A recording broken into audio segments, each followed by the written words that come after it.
Shalom saudara-saudara yang dikasihi oleh Tuhan. Ketika kita menghargai hidup kita, maka kita akan hidup untuk hal-hal yang berharga. Salam jumpa dalam program Tuhan adalah Gembalaku. Saudara, berapa banyak hal yang berharga di dalam dunia ini menurut saudara? Tidak mudah untuk kita mengurutkannya, bukan? Karena semua itu ada kalanya bergantung kepada situasi dan kondisi. Seberapa berhargakah harta bagi saudara? Tetapi bagaimana jika dibandingkan dengan hari hidup saudara? Artinya dibanding dengan kesempatan hidup yang saudara miliki. Kemudian coba bandingkan lagi dengan hati saudara. Saya baru membandingkan hal-hal yang mendasar, yaitu harta, hari, dan hati.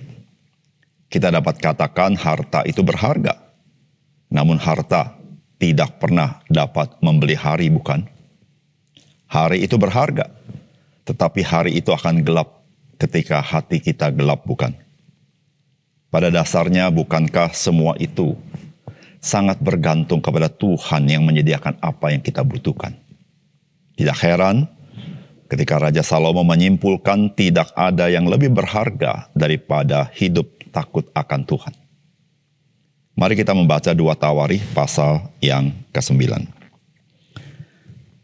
Ketika Ratu Negeri Syeba mendengar kabar tentang Salomo, maka dengan pasukan pengiring yang sangat besar dan dengan unta-unta yang membawa rempah-rempah, banyak emas dan batu permata yang mahal-mahal, datanglah ia ke Yerusalem hendak menguji Salomo dengan teka-teki. Setelah ia sampai kepada Salomo, dipercakapkannya lah segala yang ada dalam hatinya dengan dia. Dan Salomo menjawab segala pertanyaan ratu itu. Bagi Salomo tidak ada yang tersembunyi, yang tidak dapat dijawabnya untuk ratu itu.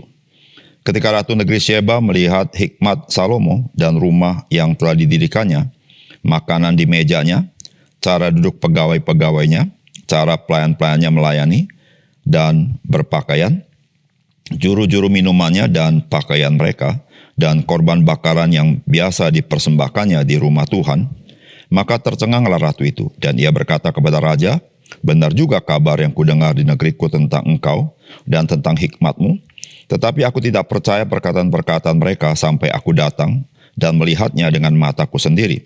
Sungguh setengah dari hikmatmu yang besar itu belum diberitahukan kepadaku. Engkau melebihi kabar yang kudengar. Berbahagialah orang-orangmu dan berbahagialah para pegawaimu ini yang selalu melayani engkau dan menyaksikan hikmatmu.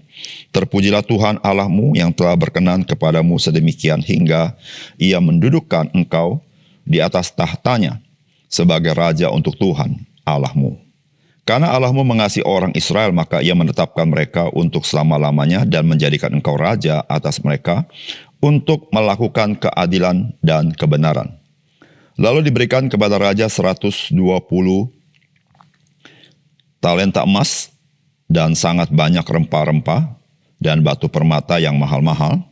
Tidak pernah lagi ada rempah-rempah seperti yang diberikan Ratu Negeri Syeba kepada Raja Salomo itu. Lagi pula hamba-hamba Huram dan hamba-hamba Salomo yang membawa emas dari Ofir, membawa juga kayu cendana dan batu permata yang mahal-mahal. Raja mengerjakan kayu cendana itu menjadi tangga-tangga untuk rumah Tuhan dan istana raja, dan juga menjadi kecapi dan gambus untuk para penyanyi. Hal seperti itu tidak pernah kelihatan sebelumnya di tanah Yehuda. Raja Salomo memberikan kepada Ratu Negeri Syeba segala yang dikehendakinya dan yang dimintanya, melebihi yang dibawa ratu itu untuk raja. Lalu ratu itu berangkat pulang ke negerinya bersama-sama dengan pegawai-pegawainya. Adapun berat emas yang dibawa kepada Salomo dalam 1 tahun ialah seberat 666 talenta. Belum terhitung yang dibawa oleh saudagar-saudagar dan pedagang-pedagang. Juga semua raja Arab dan bupati-bupati di negeri itu membawa emas dan perak kepada Salomo. Raja Salomo membuat 200 perisai besar dari emas tempaan, 600 sikal emas tempaan dipakainya untuk setiap perisai besar. Ia membuat juga 300 perisai kecil dan emas tempaan, 300 sikal emas dipakainya untuk setiap perisai kecil. Lalu raja menaruh semuanya itu di dalam gedung hutan Libanon. Juga raja membuat tahta besar dari gading yang disalutnya dengan emas murni. Tahta itu 6 tingkatnya dan tumpuan kakinya dari emas yang dipautkan pada tahta itu. Dan pada kedua sisi tempat duduk ada kelek-kelek. Di samping kelek-kelek itu berdiri 2 singa, sedang 12 singa berdiri di atas ke-6 tingkat itu sebelah menyebelah. Belum pernah diperbuat yang demikian bagi sesuatu kerajaan. Segala perkakas minuman Raja Salomo dari emas dan segala barang di gedung hutan Libanon itu dari emas murni. Perak tidak dianggap berharga pada zaman Salomo, sebab raja mempunyai kapal-kapal yang berlayar ke Tarsis bersama-sama dengan orang-orang Huram, dan sekali 3 tahun kapal-kapal Tarsis itu datang membawa emas dan perak serta gading, juga kera dan burung merak. Raja Salomo melebihi semua raja di bumi dalam hal kekayaan dan hikmat. Semua raja di bumi berikhtiar menghadap Salomo untuk menyaksikan hikmat yang telah ditaruh Allah di dalam hatinya. Mereka datang masing-masing membawa persembahannya, yakni barang-barang perak dan barang-barang emas, pakaian, senjata, rempah-rempah, kuda dan bagal, dan begitulah tahun demi tahun. Salomo mempunyai juga 4.000 kandang untuk kuda-kudanya dan kereta-keretanya, dan 12.000 orang berkuda yang ditempatkan dalam kota-kota kereta dan dekat raja di Yerusalem. Dan ia memerintah atas semua raja mulai dari sungai Efrat sampai negeri orang Filistin dan sampai ke tapal batas Mesir. Raja membuat banyak perak di Yerusalem sama seperti batu, dan banyaknya pohon kayu aras sama seperti pohon ara yang tumbuh di daerah bukit. Kuda untuk Salomo didatangkan dari Misraim dan dari segala negeri. Selebihnya dari riwayat Salomo, dari awal sampai akhir, bukankah semuanya itu tertulis dalam riwayat Nabi Nathan dan dalam nubuat Ahia, orang Silo itu, dan dalam penglihatan-penglihatan Ido, pelihat itu tentang Yerobeam bin Nebat. Salomo memerintah di Yerusalem atas seluruh Israel 40 tahun lamanya. Kemudian Salomo mendapat perhentian bersama-sama dengan nenek moyangnya, dan ia dikuburkan di kota Daud, ayahnya. Maka Rehabeam anaknya menjadi raja menggantikan dia. Saudara yang dikasihi oleh Tuhan, bagian firman Tuhan yang kita baca dapat kita bagi dalam 3 bagian. Yang pertama berbicara tentang hikmat Salomo. Yang kedua berbicara tentang kekayaan Salomo. Dan yang ketiga, yang terakhir berbicara tentang kematian Salomo. Saudara, kematian seharusnya membuat kita sadar bagaimanakah kita seharusnya hidup dan mempergunakan apa yang Tuhan karuniakan kepada kita. Saudara, apakah pesan firman Tuhan bagi kita? Yang pertama, mari hiduplah dengan penuh hikmat. Saudara, firman Tuhan berkata, dan ia berkata kepada raja, benar juga kabar yang kudengar di negeriku tentang engkau dan tentang hikmatmu. Tetapi aku tidak percaya perkataan-perkataan mereka sampai aku datang dan melihatnya dengan mataku sendiri. Sungguh setengah dari hikmatmu yang besar itu belum diberitahukan kepadaku. Engkau melebihi kabar yang kudengar. Berbahagialah orang-orangmu dan berbahagialah para pegawaimu ini yang selalu melayani engkau dan menyaksikan hikmatmu.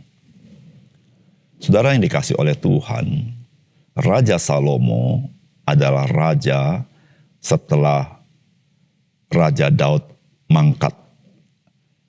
Dan Raja Salomo mempunyai sebuah keunikan yang sangat terkenal, yaitu dia adalah raja yang penuh dengan hikmat. Dan saudara, dari kisah yang kita baca, tidak kurang daripada Ratu Sheba mengunjungi istana Raja Salomo untuk menyaksikan hikmat Salomo, dan dia membawa segala sesuatu yang berharga dipersembahkan kepada Raja Salomo. Dan saudara, ketika Ratu Sheba menyaksikan apa yang terjadi di kerajaan Salomo, maka dia mengatakan bahwa apa yang didengarnya itu tidak seberapa dibandingkan hikmat Salomo yang sesungguhnya. Saudara yang dikasihi oleh Tuhan, hikmat merupakan hal yang sangat berharga di dalam kehidupan manusia. Saudara, seberapapun hebatnya seorang manusia, jikalau dia tidak mempunyai hikmat, maka dia menjadi orang yang tidak begitu dihargai. Saudara, Raja Salomo begitu dihargai Bukan karena semata-mata dia adalah raja yang kaya, tetapi dia raja yang penuh hikmat sehingga orang datang kepadanya untuk mendengar hikmat daripada Salomo. Nah saudara, hikmat daripada Salomo ini hikmat yang dari mana? Saudara, kita tahu hikmat Salomo itu adalah pemberian Tuhan. Sebagaimana Salomo meminta kepada Tuhan, maka Tuhan memberikan dia hikmat. Saudara, Alkitab mengajarkan kepada kita di dalam Kolose pasal 4 ayat 5-6. Hiduplah dengan penuh hikmat terhadap orang-orang luar. Pergunakanlah waktu yang ada. Hendaklah kata-katamu senantiasa penuh kasih, jangan hambar, sehingga kamu tahu bagaimana kamu harus memberi jawab kepada setiap orang. Saudara, inilah nasihat firman Tuhan kepada kita yang sebetulnya sudah dilakukan oleh Raja Salomo. Bagaimana dia hidup dengan penuh hikmat dan secara khusus juga terhadap orang-orang yang di luar daripada kerajaan Israel. Saudara yang dikasih oleh Tuhan, ketika kita hidup di dalam hikmat daripada Tuhan, saudara, disitulah saudara-saudara orang Kristen memberikan sumbangsi, memberikan pengaruh di dalam kehidupannya.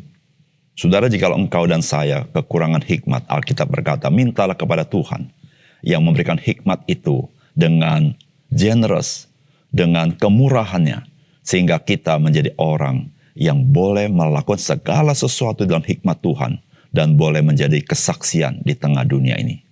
Saudara yang kasih dalam Tuhan, hikmat Allah dimulai dari ketika kita takut akan Tuhan.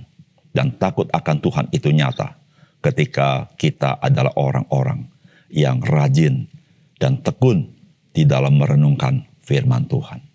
Yang kedua, saudara, Allah dalam segala kekayaannya memberikan kepada kita segala sesuatu untuk dinikmati. Saudara, firman Tuhan berkata, Raja Salomo melebihi semua raja di bumi dalam hal kekayaan dan hikmat. Semua raja di bumi berikhtiar menghadap Salomo untuk menyiasati hikmat yang telah ditaruh Allah di dalam hatinya. Saudara, Raja Salomo adalah raja yang sangat kaya. Raja yang sangat dilimpahi oleh Tuhan. Dan saudara, kekayaan itu saudara diperolehnya dengan begitu rupa di mana banyak raja-raja lain mengirimkan harta benda kepada Raja Salomo. Dan saudara, seluruh apa yang dimiliki oleh Raja Salomo, saudara, itu adalah pemberian Tuhan. Dan saudara, bagaimanakah Salomo menggunakan seluruh hartanya bagi kemuliaan nama Tuhan? Karena seluruh harta Salomo dia tidak bawa di dalam kematiannya. Saudara, disitulah saudara-saudara kita harus menginsafi bahwa apa yang Tuhan berikan kepada kita dalam hidup kita, termasuk harta benda yang kita miliki. Saudara, kita perlu hikmat Tuhan, bagaimana kita menggunakannya bagi kemuliaan nama Tuhan. Saudara, Allah dalam segala kekayaannya memberikan kepada kita segala sesuatu untuk dinikmati. Saudara, apakah kita sungguh-sungguh menghargai pemberian Tuhan itu? Saudara, ketika kita menghargai pemberian Tuhan itu, apakah pemberian Tuhan itu sungguh menjadi berkat dalam hidup kita? Dalam arti, dipergunakan sebagaimana seharusnya. Dipergunakan untuk kita boleh memberi sumbangsi bagi orang lain dalam kehidupan kita. Saudara, ingatlah satu hal. Apa yang Tuhan berikan, itu Tuhan titipkan kepada kita. Supaya kita boleh diberdayakan, boleh melayani Tuhan, dan menjadi kesaksian bagi orang lain. Disitulah saudara-saudara, Allah dalam segala kekayaannya memberikan kepada kita segala sesuatu untuk dinikmati. Dalam arti, bukan hanya untuk kepentingan diri, tetapi kita menikmati kehidupan kita untuk kita boleh memberkati orang lain. Mari kita berdoa. Bapa surga, terima kasih untuk firman Tuhan yang sangat indah yang kami baca hari ini. Bagaimana Tuhan memberikan kelimpahan kepada Salomo, tetapi Salomo adalah orang yang Tuhan berikan hikmat. Dan disitulah ya Tuhan, Engkau memberkati hidupnya. Tuhan tolong kami supaya kami juga menjadi orang-orang percaya yang dipenuhi oleh hikmat ilahi. sehingga kami boleh menjadi berkat bagi orang lain dan tahu bagaimana kami harus hidup dengan apa yang Tuhan berikan kepada kami. Terima kasih Tuhan, dalam nama Tuhan Yesus kami berdoa. Amin.